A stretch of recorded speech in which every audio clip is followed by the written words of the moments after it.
Welcome to growthtofreedom.com, the show that brings you inspiration, transformation, and leadership. We're helping you connect the dots, see the blind spots, and get unstuck so you can go out and generate more leads, more sales, more profits. More importantly, so you can go out and have a bigger reach, a bigger impact, and make a bigger contribution. Do you believe that business is meant to be a force for good? Right? Do you believe that you can actually build a business that's meaningful, gives you fulfillment, and also has the ability to make a bigger impact? Well, if so, you're going to love our next guest expert. We got a chance to meet somewhere close to 20 years ago. He came on a show on NBC radio where we got introduced. And since that time, we've had a chance to meet. We've had a chance to spend time on Necker Island. You know, he had, in my opinion, transformed the event business model, although I don't know that he'd give himself credit with that, with something called the underground, opening doors, the internet community online, but he's evolved way beyond that. He's been called a cosmic catalyst, a maverick mischief maker, and a galactic goofball. He redefines how business is played in the 21st century at the intersection of more profits, more fun, and more impact. He's the creator of something called the Cosmic Journal. He's the best-selling author of this book, Evolve Enterprise, an illustrated guide to rethink, reimagine, and reinvent your business to deliver meaningful impact and even greater profits. And I can't help but say this, Yanik shows entrepreneurs how rewriting the rules can create a better world. If you want to do that, I mean, that's from Richard Branson. Now, if he has that to say, what do you think you're going to learn here in the next few minutes with our special guest, Yanik Silver? Yanik, how are you, man? Hey, Dan. Thank you. Appreciate that. You bet. I want to dive right into it. I mean, you've had quite a journey, 8, 7-figure kind of models, companies, however you want to describe them. For you, as you look at what's going on today, I mean, the world's changed a lot in the last 9 months, you know, a lot of cascading going on and so on. You're a very deep thinker. We're going to talk about how people can connect with you here at the end of this segment a little bit. But what do you see are some of the big mistakes, Yanik, that a lot of people are making as they're pursuing like building this business and also factoring in the transition that's kind of happened in the last few months? Yeah, well, last few months has really accelerated. I call it a catalyst for consciousness and for conscious growth. It's, really forcing so many people to take stock of, and I see entrepreneurs go through these stages. You know, I did, I know you did. It's like where you've been successful. So actually the first stage is you jump out of the airplane without the parachute and you're building the parachute on the way down. You're like, I have this great idea. And then you're like, oh, wow, it actually worked. And that's stage 2. And things are going great. And, the profits are increasing and you're getting accolades and all these things are happening. And then at some point it sort of plateaus out, and it might not be your profits, but it's your passion. It's like your interest for what that was. And then you need to make this giant leap. And the giant leap is either you go back into kind of these golden handcuffs and you keep doing what you've already done.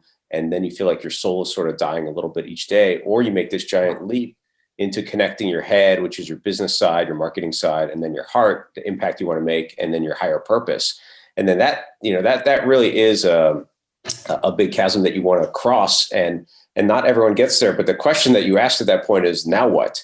And that's I think this is an accelerant right now that's happening that people are asking, okay, now what, or is this all there is, or what's the real meaning behind what I'm doing? Because we've been forced to kind of like stay put, and then when you stay put, it really has a grounding presence. It has a way of like making you kind of look at everything going on, because you could use that frenetic energy of maybe traveling all the time or being involved in all sorts of things to be like, okay, well, I'll handle that at another point, but being in one spot, really, you're like, okay, so what is going on here?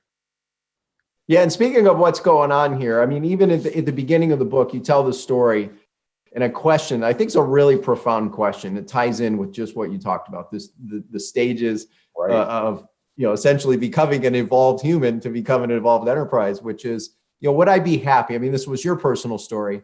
Would I be happy doing this for the next 10 years and, doing it that time? And you talk about that in one of the first chapters. Your answer was no. And it was then this like revelation, if you will, this exploration to evolve and go, what would make me happy? Right. So now, yeah, exactly.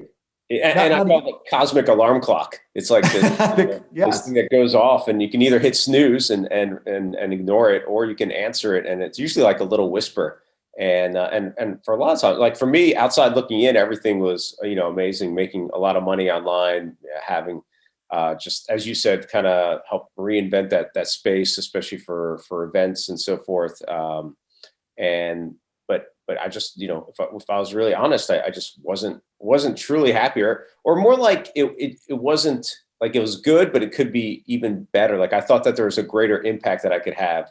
And that actually sent me on a really interesting sideways journey, because up until that point, everything that I had touched was easy. It just worked. And then this thing that I was like, okay, well, what am I most excited or passionate about? We hang out with great entrepreneurs. We'd go on adventure trips. We would have business sessions in the middle of nowhere, dune buggy racing. We would have a charity element. What could possibly be bad about that?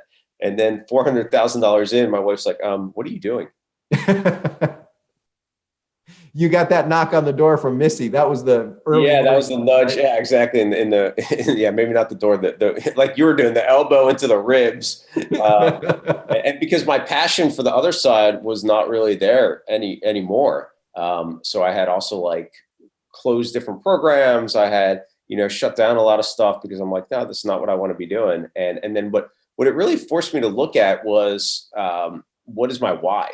And the big why was not to build an adventure travel company. It was, at that point, again, I could have easily kind of gone back to that golden handcuffs, gone back to what I was doing, but that wouldn't have been any sort of growth. And the big why was to how do we change the way business is played? And that really became the mission for what we were doing. And along the way, the pieces for, the book that you've held up, the Evolved Enterprise, started really gelling and crystallizing from meeting and hanging out with people like Richard Branson, but also like from a lot of unknown sort of business entrepreneurs who are really following this process of connecting their head, their heart, their higher purpose.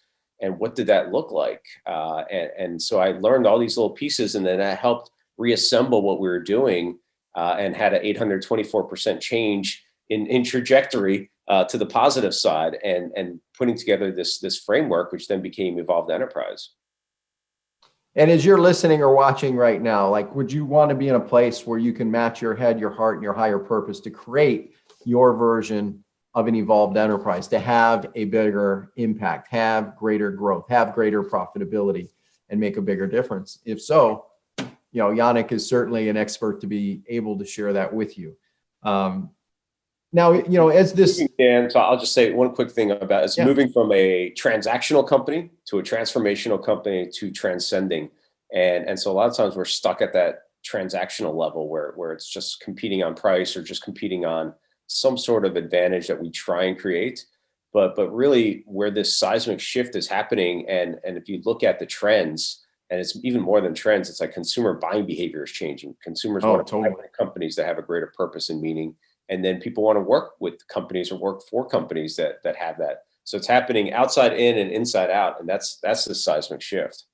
Yeah. And, another factor to that, right, is, the companies that are going to evolve as an enterprise are those who are also, going to not let technology and automation, the myth of that, get in the way of making money, and actually personalize the experience. Like really tune in to their clients. Like, what are their wants, their needs, their true desires?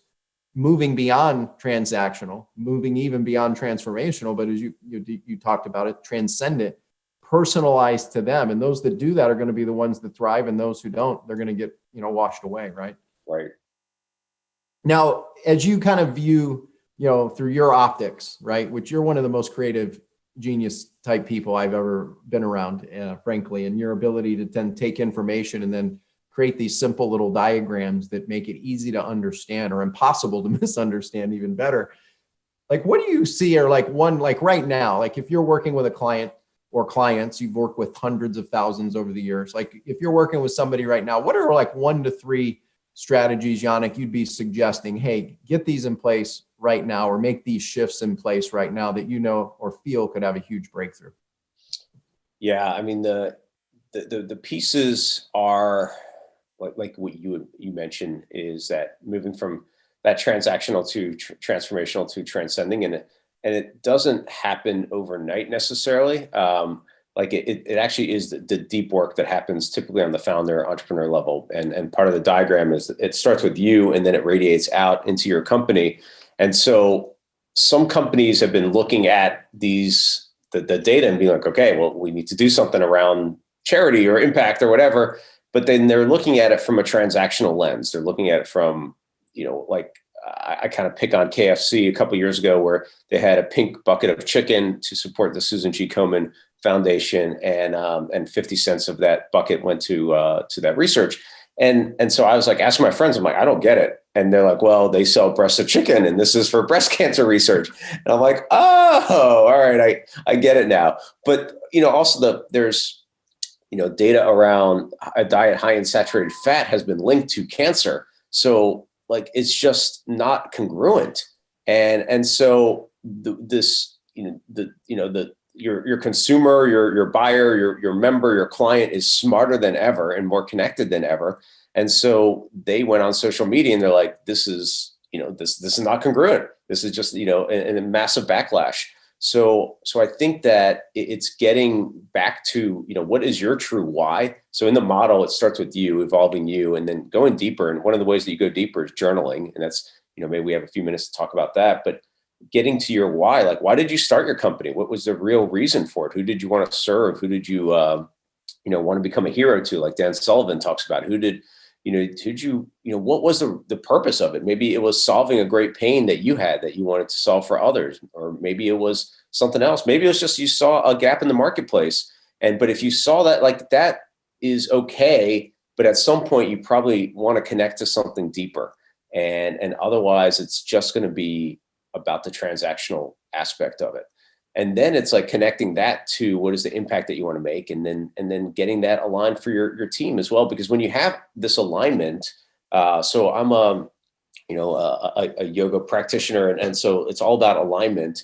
And when you get that alignment, again, your head, your heart, your higher purpose, but it works for everything. Your team wants to, work harder for you. Your clients and customers want to buy more, and they want to share what they're buying more because they feel like they're part of something bigger and driving a mission.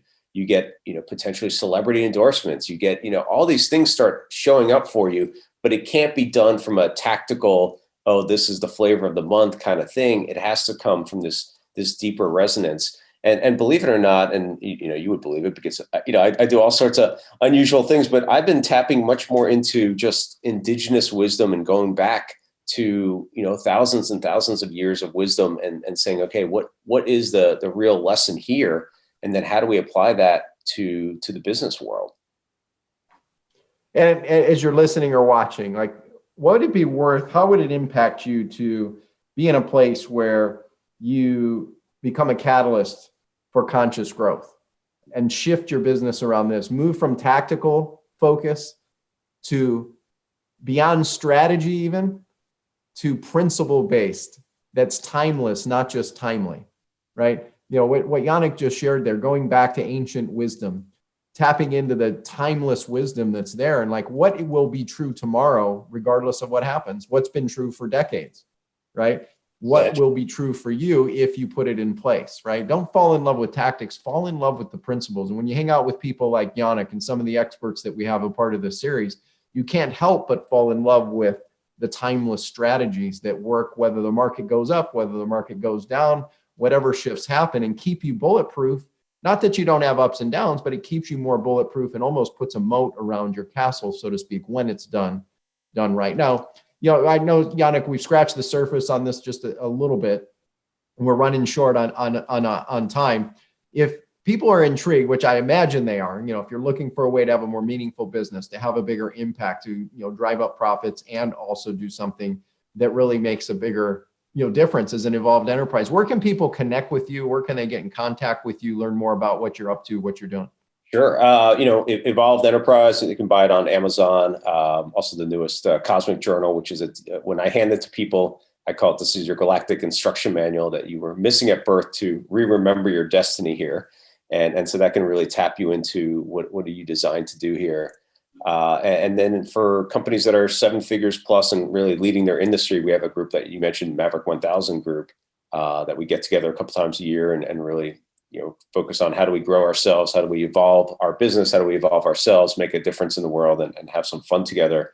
But I want to give you one, not, I guess it's a tactic, but maybe not. It's a timeless wisdom, which is this idea. It comes from the Bhagavad Gita, which is one of our oldest spiritual texts. And it's this idea of, and this is difficult for entrepreneurs, especially, is that we are only, we're only allowed to have essentially our labor, right? So if you put in your heart and soul into something and not be attached to what was called the fruits of your labor. And so many times we're looking at, okay, what are the sales numbers? How did this do? If it didn't sell, then it's a flop or whatever it is. But when we have that attachment or that expectation, then it removes some of that joy of purely just putting everything that you have into whatever it is. And I've witnessed that multiple times and actually that latest project, the Cosmic Journal, was a great example of that, because I literally, for 108 days, I hand illustrated a journal page every single day. And I had no idea what it would turn into.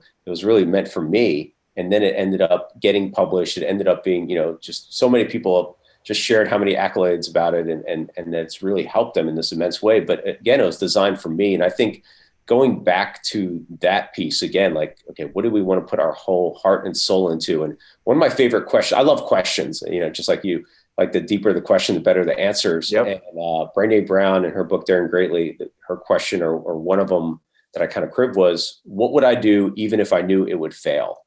And that question really speaks to this idea of not being attached to the outcome, because we've all heard, okay, I got 6 months to live. What would I do? If I couldn't fail, what would I do? But I think this question is even better, because it forces you to look at what am I willing to put in regardless of the outcome? And so again, what would I do even if I knew it would fail? And I put fail in quotes because I don't really believe in failure or that word. I think you're getting outcomes. I think you're getting data, but what would I do even if I knew it would fail? And super powerful question. And as you're watching or listening, I encourage you, go check out what Yanik has got available. Go to evolvedenterprise.com, go to cosmicjournal.com, do a Google search for Yanik, go to Amazon, get the book. You won't be disappointed. Number one, check out Maverick 1000. If you're running a 7-figure business, you're looking for a way to be connected to a group of like-minded experts, like-minded peers who really understand that business is a force for good. Now, Yanik, as we wrap this up, what's something I should have asked you that I didn't get a chance to? I don't know. Let's talk about journaling for a minute. Do it. Because I think that's one of those success principles that I've loved. I've been, a big journal practitioner. I've got cabinets full of my journals, just like you. I love it. Oh, good. Yeah. So how has your journaling practice, has it evolved at all over the years? I would say it's become a combination of, storytelling, right? Emotions. I'm more emotional in my journaling today. I don't know if that's maturity or midlife crisis stuff or what. I just find myself being able to be true. Progress starts by telling the truth, right?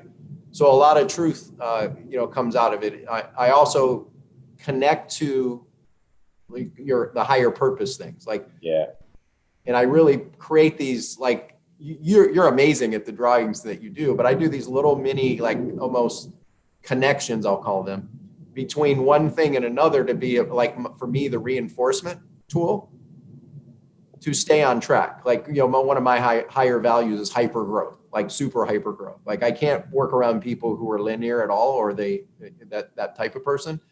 So when I'm working with a client or I'm working in a project, I track the hyper growth factor to see where it's at. And I give myself ratings of it to identify, like, is this something I should continue to do, not do, et cetera. So those are a couple little examples. I love it. And the fact of, being more connected to your emotions is a big part of journaling. So as entrepreneurs, as leaders, we have all these things that are kind of swirling around in our head, and journaling has actually been scientifically proven to make you happier, because it allows us to create a beginning, a middle, and an end on that page of paper. And so just getting it out is super powerful.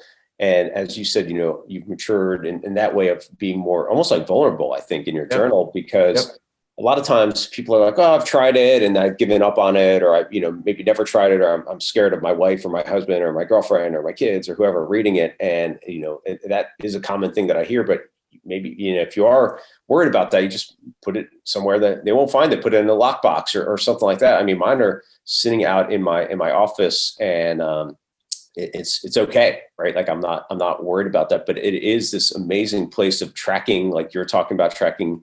This, one of your core values is hyper growth. So how are you able to see if you're actually giving yourself credit for it, or how are you on track for it? Yep. And by going through these years, like it just gets better and better as you have years of this information, because then you can go back. Sometimes it's over a particular date. Sometimes it's just via serendipity. You open it up and you're like, oh, that was a big idea, or that was a terrible idea, or I'm glad I didn't, pursue that, or I'm glad that it didn't work out the way I thought I really wanted it to, or, it just has this really beautiful log for your life.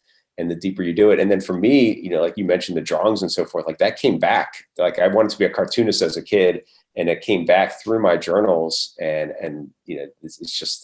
it's a beautiful process that you can make it into anything that you want. And it allows you to really create this creative, intuitive aspect of